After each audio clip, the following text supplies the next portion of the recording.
बसंत पंचमी की शुभकामनाएं। पंचांग के अनुसार बसंत पंचमी हर वर्ष माघ मास के शुक्ल पक्ष की पंचमी तिथि को मनाई जाती है और आज बसंत पंचमी है।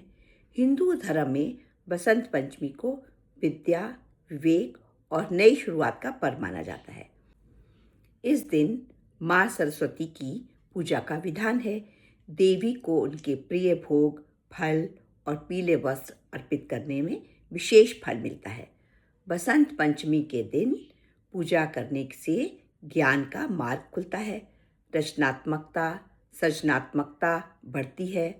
इस दिन विवाह, गृह प्रवेश, नया वाहन खरीदना, कोई नया काम शुरू करना और नया कोई व्यापार शुरू करना या संपत्ति से जुड़े कोई सौदे को फाइनल शेप देना आदि, ये सब जो हैं ये बिना किसी विशेष मुहूर्त के किए जा सकते हैं, क्योंकि इस दिन पूरा दिन ही विशेष मुहूर्त होता है और शुभ माना जाता है।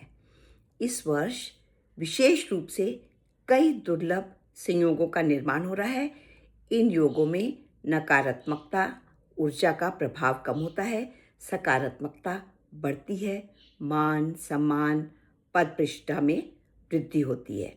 इस दिन प्रातःकाल स्नान ध्यान करें, पीले वस्त्र पहने, पीला प्रसाद जैसे पीली मिठाई, पीले फल, चावल पीले रंग के बना करके ये सब आप सरस्वती को प्रसाद के रूप में अर्पित कर सकते हैं।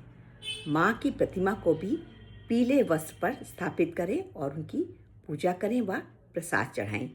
उन्हें रोली, मौली, हल्दी, केसर, अक्षत और पीला प्रसाद अथवा सफ़ेद या पीले फूल अर्पित करें। यह बसंत का आगमन है, इसलिए गुलाब का फूल चढ़ाना भी अति उत्तम है।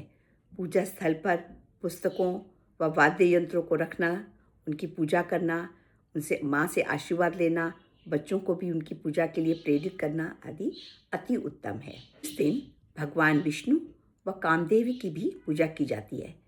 बसंत ऋतु भला किसे पसंद नहीं है, जब चारों ओर पेड़ पौधे, फूल, भंवरे, तितलियां सब पर बहार आ जाती है।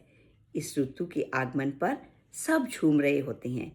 पीली सरसों ऐसे चमकती है खेत में जैसे सोना बिछा हुआ हो, और खिलती हुई गेहूं की बालियां, आमों के पेड़ों पर बौर, सब एक अलग ही मंजर, अलग ही महकता खुशनुमा दृश्य पैदा करते हैं।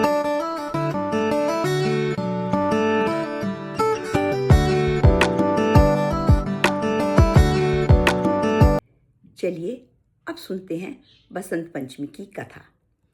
सृष्टि के प्रारंभिक काल में ब्रह्मा जी ने जीव जंतुओं और मनुष्यों की रचना की, किंतु अपने सर्जन से वे बहुत अधिक खुश नहीं थे, क्योंकि चारों ओर कोई हलचल, कोलाहल, कोई गति कुछ भी नहीं थी। अपितु एक मौन, एक सन्नाटा छाया हुआ था। तब इस समस्या के समाधान के लिए उन्होंने श्री विष्णु भगवान जी का पूजा की, उन्हें उनका आह्वान किया। तब विष्णु भगवान जी आए तो ब्रह्मा जी ने अपनी समस्या उन्हें बताई और उसका निवारण करने का अनुरोध किया।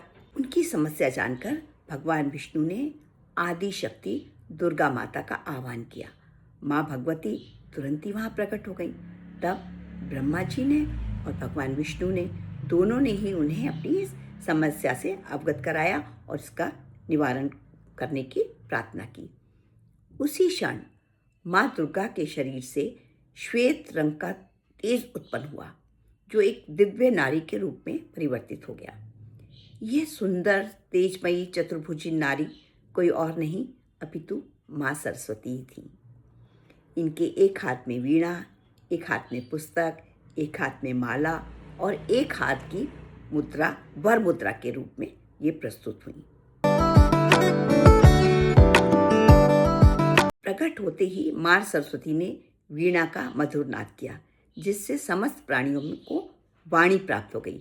पवन व जलधारा में गति आरंभ हो गई। तभी सभी देवताओं ने शब्द व रस का संचार करने वाली उन देवी को वाणी की अधिष्ठात्री देवी सरस्वती कहा।